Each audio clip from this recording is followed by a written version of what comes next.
할렐루야. 6월의 첫날입니다. 6월은 호국 보훈의 달이라고도 하지만 이 나라뿐만 아니라 우리나라 그리고 저 하나님의 나라도 날마다 사모하면서 사랑하는 그런 여러분 되시기를 간절히 소망합니다. 6월달은 이제 광고해드린 대로 출애굽기를 함께 보려고 합니다. 출애굽기. 어떤 하나님의 메시지가 있어서 우리에게 이 시대를 살아가는 우리들에게 말씀하실까 기대하는 마음으로 하루하루 지나보십시다. 자, 출애굽기 봅니다. 출애굽기의 중심 주제라고 생각되는 구절을 오늘은 읽겠습니다. 출애굽기 19장 6절의 말씀입니다. 너희가 내게 대하여 제사장 나라가 되며 거룩한 백성이 되리라. 너는 이 말을 이스라엘 자손에게 전할지니라. 아멘. 다시 한번 읽어드릴게요. 너희가 내게 대하여 제사장 나라가 되며 거룩한 백성이 되리라. 하나님께서 하신 말씀입니다. 사람마다 보는 관점이 있겠지만 오늘 우리가 읽은 본문을 저는 출애굽기의 중심 구절이라고 생각을 합니다.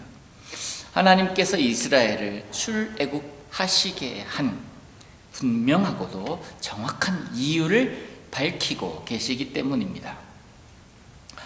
이 세상은 하나님의 영광을 막으려는 죄와 사망의 권세의 도발이 끊이지 않는 영적 전쟁터입니다. 첫날부터 이게 너무 강한 것 아닐까 하는 생각이 드는데요. 죄와 사망의 권세가 도발하는 영적 전쟁터, 사실이 그렇지 않습니까? 그렇지만 그 전쟁터 가운데 우리가 살면서 그 전쟁에 매번 폭격당하고 매번 총 맞고 매번 피해만 입고 살 수는 없습니다. 우리 하나님 아버지, 그 아버지신 하나님께서 그 영적 전쟁터에 살고 있는 우리들에게 그 총탄을 날아오는 화살을 막을 수 있는 방패, 그리고 또 내가 공격할 수 있는 무기도 분명히 주셨습니다. 막을 수 있는 방패가 무엇입니까? 막을 수 있는 방패뿐만 아니라 공격할 수 있는 무기가 무엇입니까? 하나님 아닙니까? 하나님. 영적 전쟁터에서 하나님이 없이 우리는 싸울 수가 없습니다. 하나님의 힘을 입어서 싸워야 됩니다.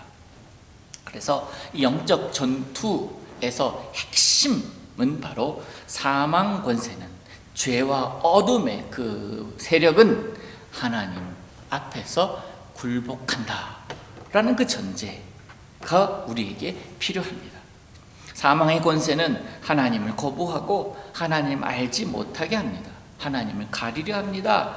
그럼에도 불구하고 우리는 사단의 그 속임수에 속지 않고 공격을 잘 막아내며 하나님 바라보는 것, 하나님 뒤에서 하나님 가시는 대로 따라가는 것, 하나님 하라는 대로 하는 것, 그것이 바로 하나님의 백성의 모습이라고 저는 생각을 합니다. 이 땅에서 계속되는 영적 전투로 인해서 우리 그리스도인들은 고통과 피로를 느낍니다.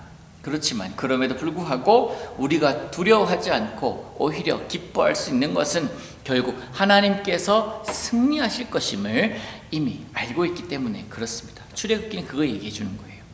하나님의 승리 사실을 이스라엘 백성들의 삶을 통해서 구체적으로 보여주십니다.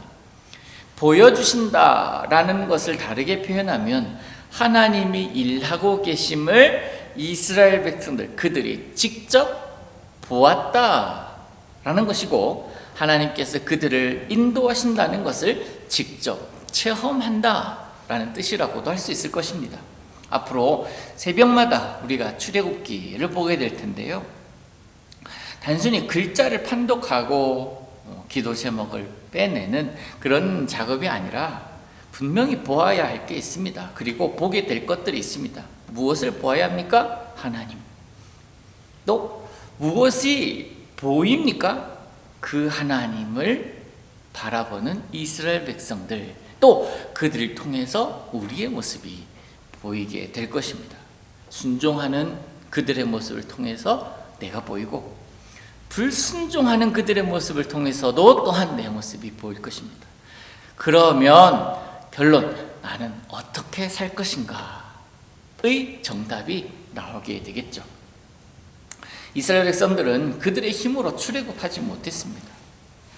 하나님의 개입이 있었기 때문에 가능하지 않았습니까? 400년 동안 그들은 그 땅에 살면서 이게 내 팔자거니, 죄송합니다만 팔자거니라고 생각하면서 살았습니다. 무력하게 살았던 거예요. 지금 코로나 시대를 살아가고 있는 우리들, 하나님의 개입 없이는, 하나님의 지혜 없이는 출 코로나 힘들지 않겠습니까? 아무리 사회적 거리를 지키고 마스크를 하면서 조심한다 하더라도 그것은 적극적인 공격이 아니고 소멸시키는 행위가 아니라 소극적인 방어 아닙니까? 궁극적인 대책은 아니에요. 하나님의 개입이 필요합니다. 하나님의 도우심이 필요합니다.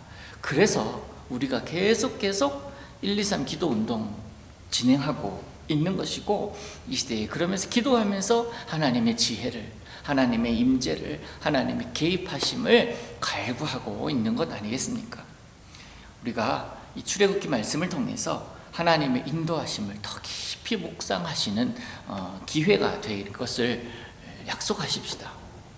모세를 통한 하나님의 나타나심, 또 우리 모두가 이 시대의 모세가 되기를 원하는 마음으로 출애굽기를 보고요. 또한 하나님의 나타나심을 통해서 이스라엘 백성들이 어떻게 살아가는지, 좀 전에 말씀드렸듯이 불순종의 모습도 있고 순종의 모습도 있지만 나는 그럼 어떻게 살아야 되는지를 결단하는 시간. 그래서 출애굽기가 끝날 때쯤 되면 내가 하나님의 영광을 보면서 그 하나님의 인도하심을 따라서 살아가고 있는 그런 모습을 나 스스로가 발견하게 될 줄로 믿습니다. 출애굽기를 함께하면서 깨닫게 하시는 하나님을 저와 여러분이 꼭 발견할 수 있기를 우리 주님의 이름으로 축원합니다. 하나님 아버지, 출애굽기 이제 시작합니다. 애굽에서 그렇게 노예 생활하고 힘들게 살아가던 그들에게 하나님 때가 되어서 역사하셨듯 이 시대에 우리에게 임재하시고 역사하셔서 하나님 솜씨를 날마다 경험하며 하나님의 살아계심을 날마다 보면서 살 수 있도록 주여 도와주옵소서. 오늘도 하나님 의탁하오니 주님 함께 하시며 이날도 복된 날로 살게 하여 주옵소서. 예수님의 이름으로 기도하옵나이다. 아멘.